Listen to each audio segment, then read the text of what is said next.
तो hi friends, चलिए start करते हैं। और क्या स्टार्ट करने वाले हैं हम अभी? देखिए, हम स्टार्ट करेंगे। देखिए, मॉडर्न फिजिक्स किसकी शुरुआत हो रही है अब? मॉडर्न फिजिक्स की। किसकी?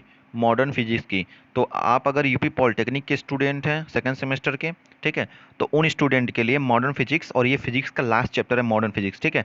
तो मॉडर्न फिजिक्स का आपको पता होना चाहिए कि 3 चैप्टर आते हैं। एक होता है dual nature of radiation, dual nature of radiation, एक होता है एटम, और एक होता है न्यूक्लियाई, ठीक है, एक होता है न्यूक्लियाई।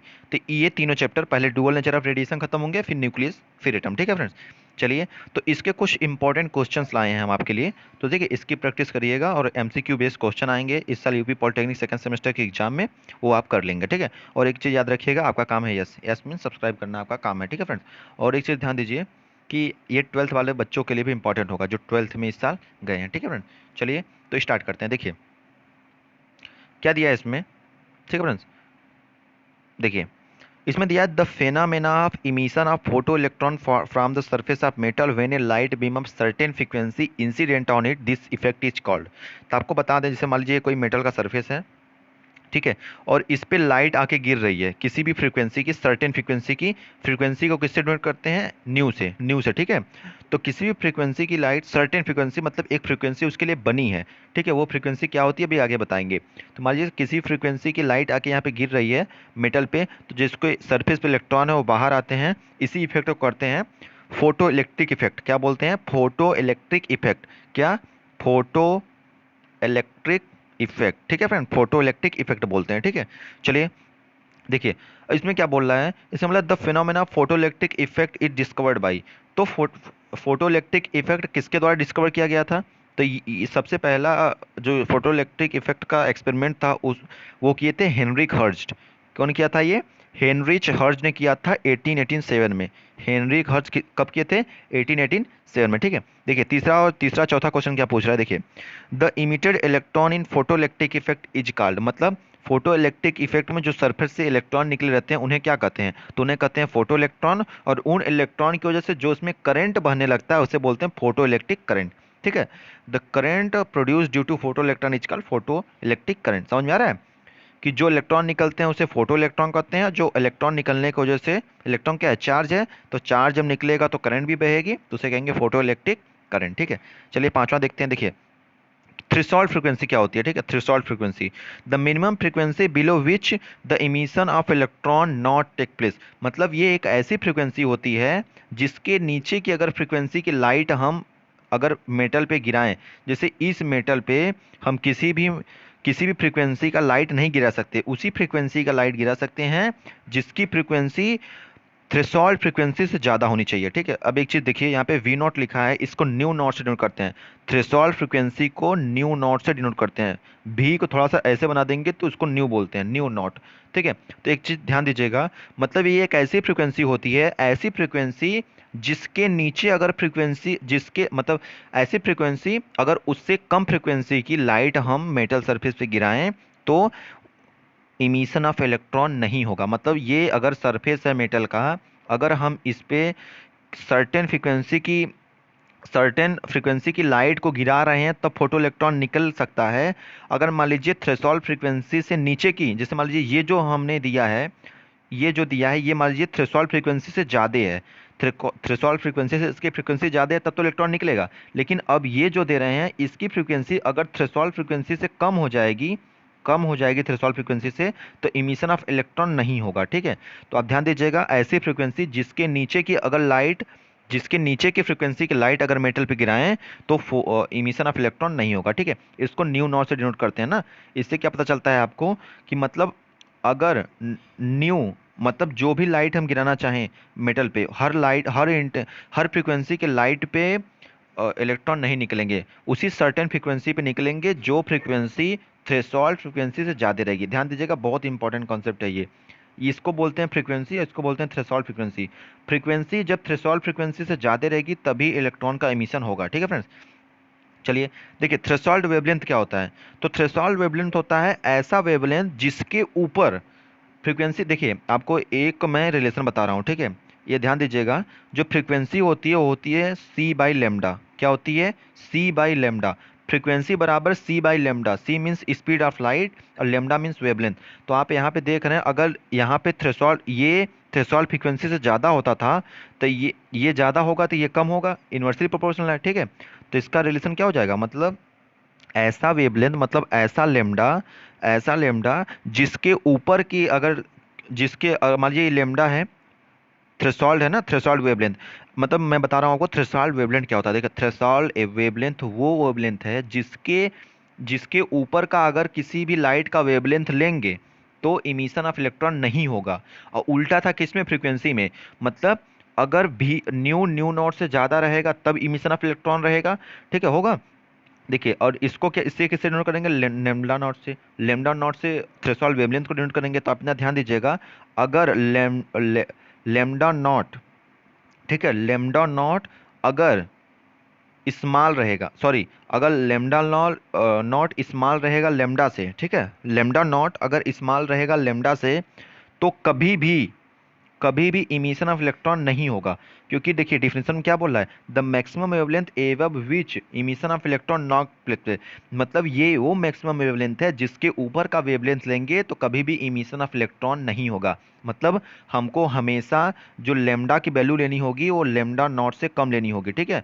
मतलब लेमडा की वैल्यू लेमडा नॉट से कम होगी तभी emission of electron takes place होगा, ठीक है। तो कंडीशन ऑफ फोटोइलेक्ट्रिक इफेक्ट, तो दो कंडीशन आपको पता चल गया कि मतलब जो फ्रीक्वेंसी होनी चाहिए, जो फ्रीक्वेंसी होगी वो थ्रेशोल्ड फ्रीक्वेंसी से ज़्यादा होनी चाहिए, और जो लेमडा होगा वो थ्रेशोल्ड वेवलेंथ से, मतलब थ्रेशोल्ड वेवलेंथ से कम होना चाहिए।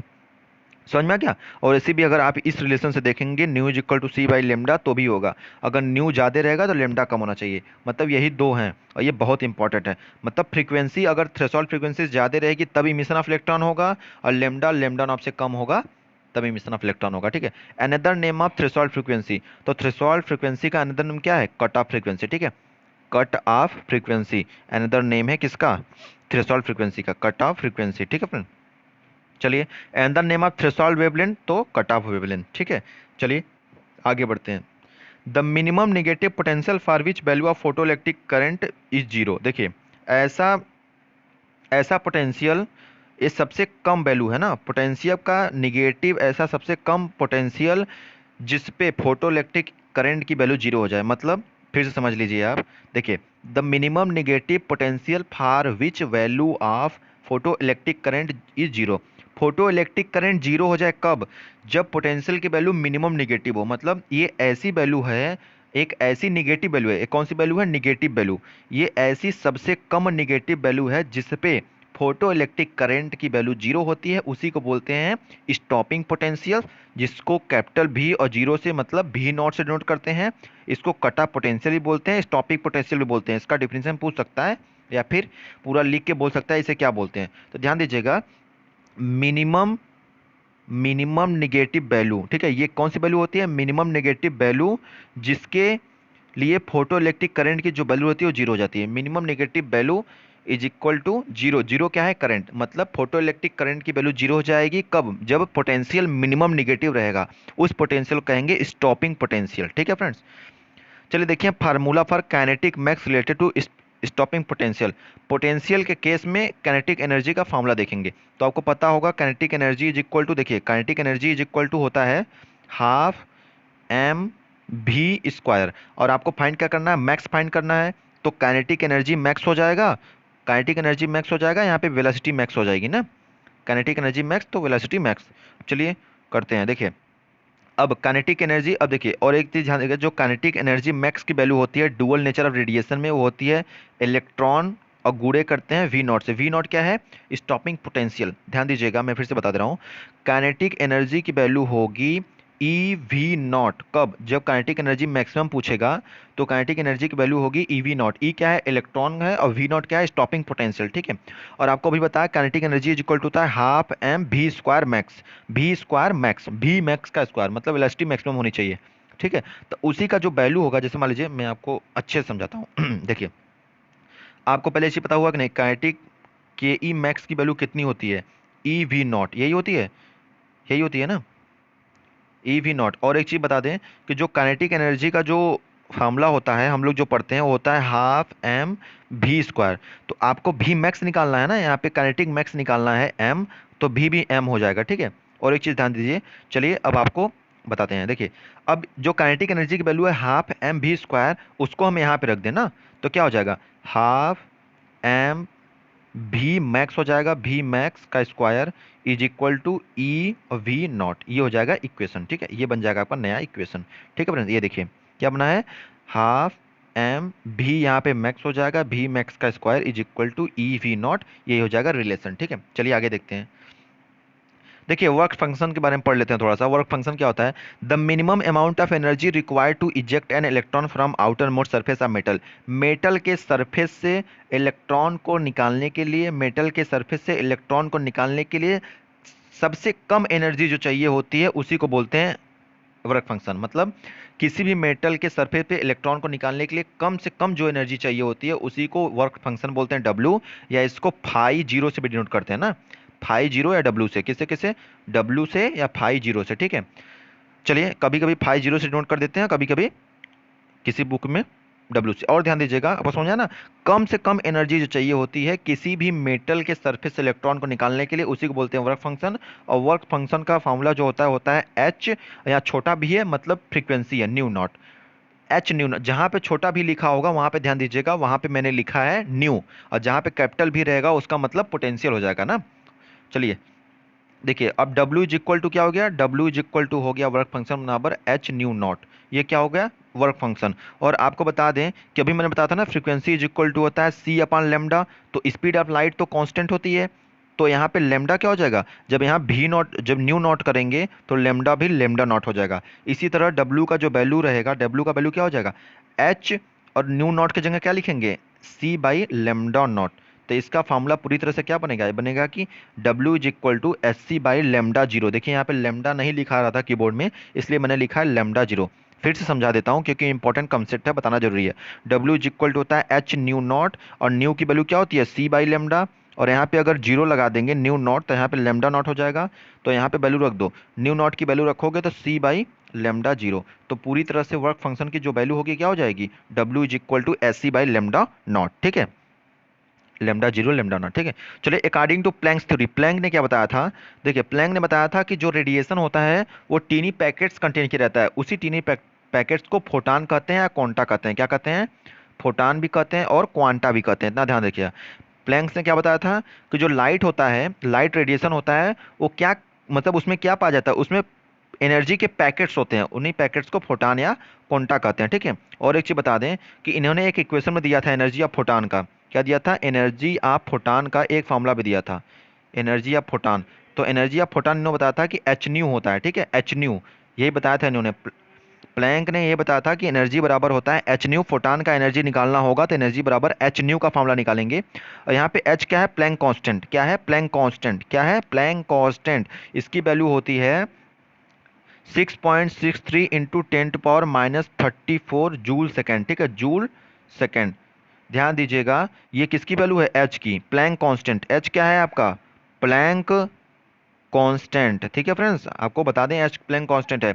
चलिए अब देखिए यहाँ पे सुनिए, इन्होंने बताया था कि जो एनर्जी होती है वो डायरेक्टली प्रोपोर्शनल टू न्यू होगी, तो यहाँ पे अगर प्रोपोर्शनल साइन हटाएंगे तो एक एच कांस्टेंट आएगा और यहाँ पे न्यू फ्रीक्वेंसी रहेगी, तो इसका फॉर्मूला हो जाएगा E equal to h nu, h की वैल्यू मैंने बता दिया 6.63 इंटू 10⁻34 जूल सेकेंड, ठीक है, ये मैंने बता दिया आपको।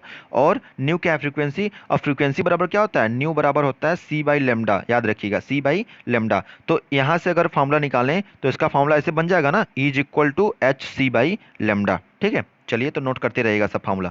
Einstein photo electric equation, Einstein photo electric equation को बता सकता है क्या, देखिए आइंस्टीन फोटो इलेक्ट्रिक इक्वेशन, देखिए इन्होंने बताया था, देखिए kinetic energy is equal to, इन्होंने बताया था kinetic energy is equal to होता है h nu minus work function, क्या बताया था, काइनेटिक एनर्जी होती है h nu minus work function. तो यहाँ से अगर हम इक्वेशन निकालना चाहें तो काइनेटिक एनर्जी बराबर क्या हो जाएगी, एच न्यू, और आप अभी W की वैल्यू पढ़े हैं, W की वैल्यू क्या होती है, एच न्यू नॉट, यही मैंने बताया था कि वर्क फंक्शन की वैल्यू होती है एच न्यू नॉट, तो यहाँ पे वर्क फंक्शन की वैल्यू रख दीजिए W की जगह, तो यहाँ पे रखेंगे तो क्या हो जाएगा, एच न्यू नॉट। तो यहाँ से अगर काइनेटिक एनर्जी की वैल्यू निकालेंगे तो ये हो जाएगा, एच कॉमन है तो एच बाहर निकाल लीजिए, और यहाँ पे न्यू माइनस न्यू नॉट, ठीक है। ये हो जाएगा आइंस्टीन फोटो इलेक्ट्रिक इक्वेशन, यही है आपका आइंस्टीन फोटो इलेक्ट्रिक इक्वेशन, ठीक है। आइंस्टीन फोटो इलेक्ट्रिक इक्वेशन क्या होता है, काइनेटिक एनर्जी बराबर H nu minus nu not, ठीक है, यही होता है।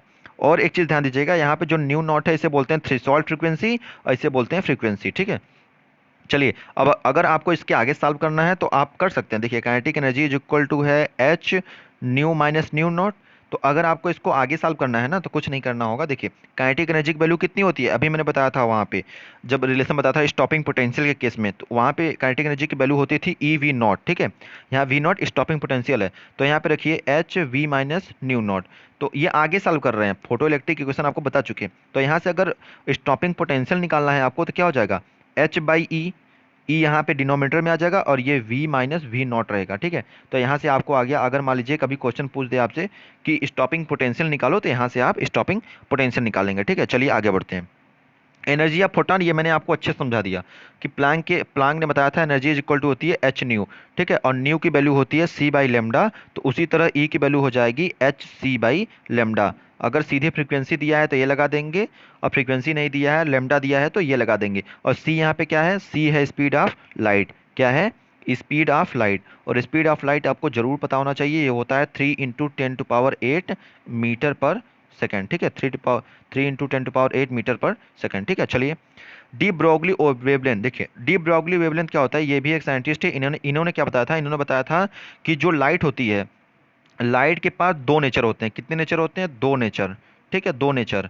इन्होंने ये साबित किया था कि लाइट के पास दो नेचर होते हैं। क्या, पहला बताया था पार्टिकल नेचर भी होता है, ठीक है, पार्टिकल नेचर भी होता है, दूसरा क्या था, वेव नेचर भी होता है ना। तो इन्होंने एक फार्मूला दिया था जिससे ये प्रूव हो गया था कि लाइट के पास टू नेचर होता है। उस फार्मूले को देखिए आप, इन्होंने बताया था जो लेमडा होता है वो होता है एच अपान पी के इक्वल। क्या बताया था, एच अपान पी के इक्वल, ठीक है, एच अपान पी के इक्वल।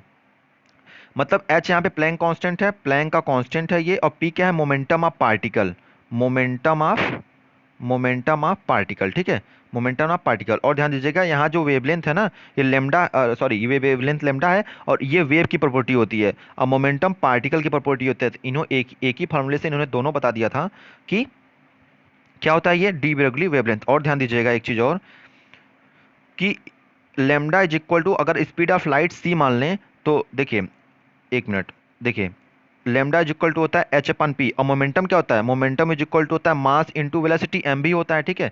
तो अगर हम मोमेंटम की जगह पुट करें तो lambda is equal to h upon m v लिख सकते हैं, ठीक है, पार्टिकल के वेलोसिटी के लिए है ये, ठीक है। अगर यही स्पीड ऑफ लाइट के लिए करें तो स्पीड ऑफ लाइट के लिए क्या बन जाएगा, ये बन जाएगा lambda is equal to h upon p. और यहाँ पे अगर स्पीड ऑफ लाइट लिखें तो मास इंटू वेलोसिटी, और लाइट की वेलोसिटी क्या होती है, सी होती है। तो यहाँ लिख सकते हैं, क्यों सी होती है, क्योंकि 3 × 10⁸ उसका वैल्यू मालूम होता है।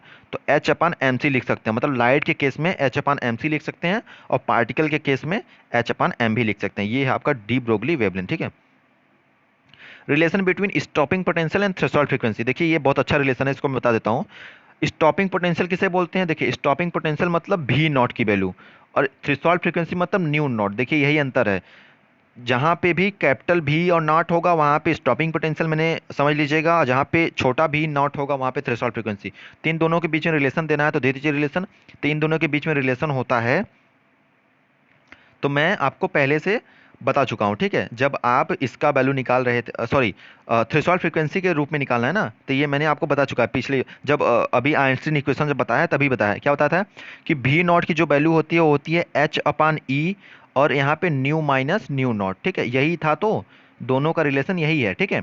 लेकिन अगर इसको आगे सॉल्व करेंगे तो आप क्या करेंगे, अच्छा आप बताइए एक चीज़, ये न्यू को हम लिख सकते हैं सी अपान लेमडा कि नहीं, क्योंकि न्यू बराबर सी अपान लेमडा होता है, ठीक है। और इसको क्या लिख सकते हैं, इसको भी न्यू नॉट कर देंगे यहाँ, तो लेमडा नॉट हो जाएगा। तो यहाँ पे न्यू और न्यू नॉट का वैल्यू रख दें, ठीक है। तो अभी ये हो चुका, लेकिन हम इसको आगे सॉल्व कर रहे हैं। तो न्यू और न्यू नॉट का वैल्यू रखने पे क्या आ जाएगा, ये आ जाएगा भी naught is equal to h upon e, ये तो आएगा ही, ठीक है। और देखिए वहाँ पे न्यू था तो न्यू की वैल्यू सी अपान लेमडा लिख दीजिए, मतलब यहाँ पे सी अपान लेमडा लिख दीजिए, और वहाँ पे न्यू नॉट था मतलब सी अपान लेमडा नॉट हो जाएगा, ठीक है। और इसी तरह अगर यहाँ पे अगर आगे सॉल्व करेंगे तो ये सी कॉमन हो जाएगा बाहर, तो एस सी बाई ई हो जाएगा, और यहाँ बचेगा 1/λ माइनस 1/λ नॉट। ये किसके केस में हो जाएगा, ये केस में हो जाएगा लेमडा के। ये भी किसके केस में था, अगर आपको स्टॉपिंग पोटेंशियल थ्रेशोल्ड फ्रीक्वेंसी के केस में निकालना है तो ऐसे निकाल लीजिए। अगर आपको लेमडा के केस में निकालना है तो लेमडा के केस में फॉर्मूला हो जाएगा वेवलेंथ के केस में SC/E 1/λ माइनस 1/λ नॉट। ठीक है फ्रेंड्स, ये हो जाएगा। चलिए अब आगे देखते हैं।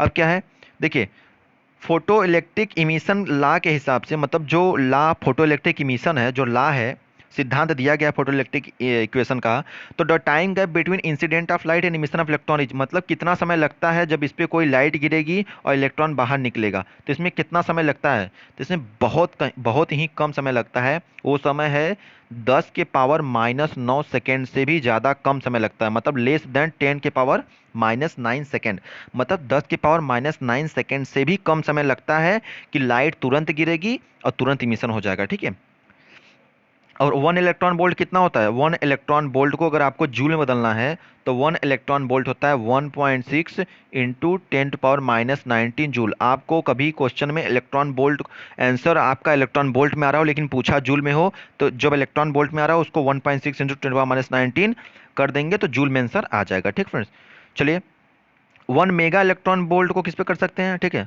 1 मेगा इलेक्ट्रॉन वोल्ट को किस पे कर सकते हैं, तो 1 मेगा इलेक्ट्रॉन को कर सकते हैं 1.6 इंटू 10⁻⁻13 जूल। ये राइट कर लीजिएगा कि मेगा इलेक्ट्रॉन में 1.6 इंटू 10⁻13 होते हैं, इलेक्ट्रॉन वोल्ट में 10⁻19। ठीक है, देखिए क्या दिया है, matter wave not depend on, जो मैटर वेव होता है, ठीक है, मैटर वेव जो होता है, मैटर वेव मतलब de Broglie wave, matter wave किस पे डिपेंड नहीं करता है, ठीक है, नॉट डिपेंड ऑन, तो ये चार्ज पे डिपेंड नहीं करता है। जो मैटर वेव होता है वो क्यों पे डिपेंड नहीं करता है, चार्ज पे। ठीक है, चलिए तो थैंक यू आ गया, मतलब आपका जो वीडियो था, लेक्चर था, समाप्त हो गया। और ये बहुत ही इंपॉर्टेंट क्वेश्चन मैंने आपको समझाए हैं, इसको आप अच्छे से पढ़ लीजिएगा। ठीक है फ्रेंड्स, थैंक यू। और आपका काम है यस, क्या काम है, यस, एस मीन्स सब्सक्राइब। ठीक है फ्रेंड्स, चलिए तो थैंक यू।